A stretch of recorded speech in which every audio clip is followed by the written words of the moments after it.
What is good with it, chocolatiers? Welcome back to the channel. Ooh, fix that a little bit. Come on, motherfucker. Stay tight. Tight like my last gear. No, I'm just playing. We ain't got no bitches at the crib. I might cut that. I might not. Anyways, welcome back, chocolatiers, to another video. So, I was trying to figure out which video I was wanting to put out first. Did I want to review Challengers or Boy Kills World? And after the responses, not from my peers, because I didn't ask anybody, but just from YouTube, suggestions alone, and TikTok, whatever, nobody's talking about Boy Kills World. And so I was like, I probably should put that out first. But it seems since it's relevant, to might as well talk about Challengers. And personally, I think it's a better movie out of the two anyways. So, that's what we're talking about today. Challenger stars Zendaya, basically kind of getting into like her first little adult role where she's like playing an actual adult and not a teenager. Technically she is. There's some parts of the movie where she's supposed to be playing like a teenager slash young adult. But yeah, so it's about her and these two white men that play tennis and how their worlds collide. You have affairs, you have scandals, and all sorts of stuff. And it's originally written by Luca, I can't think of his last name, but it's the guy that made Bones and All, a movie I definitely enjoyed with Timothy Chalamet about these cannibal kids. You guys should go watch that movie, it's crazy. And the man knows how to do style for sure, so I guess I want to get into that first. This movie, just the way it's shot, just the way it's presented, just it makes you feel like it's like a real event. It's kind of like you know, biographies are shot or something like that. Even though, like I said, this is based on nothing, and so it's just the original script. Now when we get into performances, now usually I kind of dabble over this and that, just say it's kind of good, whatever. I want to like deep dive into Zendaya. Pause. But Zendaya is just like killing it, dude. Like, you know, she's great in Euphoria. She won the Emmy for that, I think. And you know, she's just killing it lately. She was good as hell as Chani in Dune Part 2. About my third favorite character behind my boy Timothy and Austin Butler. And you know, here she is again killing it. Like, she's ruthless in this movie. Like I said in my out of theater reaction, she literally plays the villain, and she plays it well because guess what? She plays a woman, just evil. And I really like how Luca kind of gets into her ins and outs, like, you know, why both parties, both the men feel like they do about certain situations, why she feels like she does. I don't really love that they don't get too deep into that with her, but with the guys they do. Usually I don't like the jarring setup of having a movie start in the third act and then going back and forth between first and second act. But in this movie it worked. I really liked how, like, for example, in the third act, like when it's actually in the third act, a character refers to something that happened. Something that we haven't seen yet. And they just spend like 20 minutes on that event. And I really like that back and forth where it's like, oh, well, did you tell this person when this happened?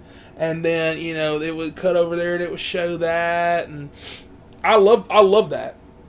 I think, like I said, just on a technical level alone, there's certain shots they do with a tennis ball that's crazy. I put like a GoPro on like a tennis ball, or it's CGI, something. I don't know. But it looks awesome. It looks cool, and I love it. There's like first-person POV tennis shots. I feel like I was there in the game, bro. What is his name? Josh O'Connor and Mike Faust. Boy, give them their flowers, bro. These two men chasing after this woman. Hell, I'd chase after Zendaya too if I knew I had a chance, okay? I don't frankly blame them. It's a sad story too, though, because it's a story about two friends that fought over a woman, and look at what happened. So the main killer thing for me in this movie was the soundtrack. I did not see that coming at all. It's like it sounds like kind of like Tron Legacy. It's like that synth kind of vibe, like Daft Punk. But it's kind of like stylized, like something like Cyberpunk 2077. Like, dude, it's crazy. Like, they'll be like playing tennis. It's like, dude, it's crazy. It's awesome. I was loving it, dude. Like, this movie is so high octane. It's got so much action, so much adrenaline, so much anxiety. Like, this movie has you on the edge of your seat. I think it's like 2 hours plus, and like it feels like it's only like an hour and like 30 minutes because when I say they get to it, like it starts in the third. It starts in the third, and it sets it up. And every time they kept putting out a banger, another twist would come up, another Shyamalan type twist. Something crazy would happen, and you're like, man, here we go. There's no points in this movie where I was out of it, anything like that. And I just want to end it with this. This movie is definitely the sexiest movie I've seen in a while. More so just because it's Zendaya, because pretty much her opening scene is without spoilers. It's basically this guy, or the two main characters are talking about her character named Tashi, and Tashi is like, best of the best, whatever, this and that. And I was kind of, oh, like, she looking bad right now, but she had a braid, this and that, whatever. But you start kind of falling for her too in a way, like the way it's shot. I don't know. I've like lost for words at this point. Like, this movie is good. Go see it. It's definitely my favorite tennis movie. I think all the Spider-Man women always play in a tennis movie, which I think is the funniest thing I've ever seen in my life. That's kind of weird that all three of them have played in it. But yeah, like, I definitely want to watch this movie again. Definitely gonna buy it. Definitely a pickup for sure. This movie is a certified banger. Go watch it. It's so good. I really want to end the video like this, guys. Thank you guys for sticking around, supporting the channel. If this video does blow up like, the last couple have, if it gets a couple hundred views, I just want to let you know, new viewers, please like and subscribe for more. I'm going to keep having movie reviews out every single week. As long as the theater's open, as long as something's coming out, I will probably 9 out of 10 be seeing it. If there's ever a weekend that something doesn't come out, I will watch a Blu-ray or something that I have not seen, and I will make a review just so one could come out. We have reviews come out every weekend, midweek, whenever I edit and post.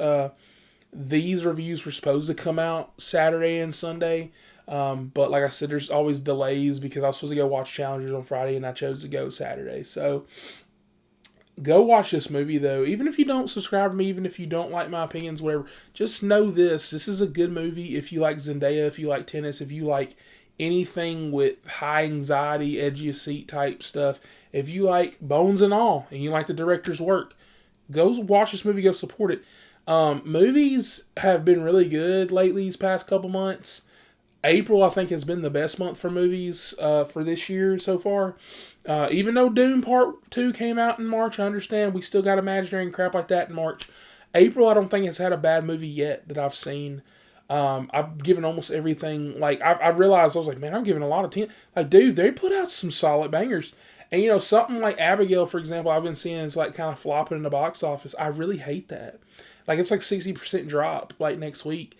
Or this weekend, and I really hate that for films like that, for example. And something like Challengers, I think word of mouth is what really going to help it.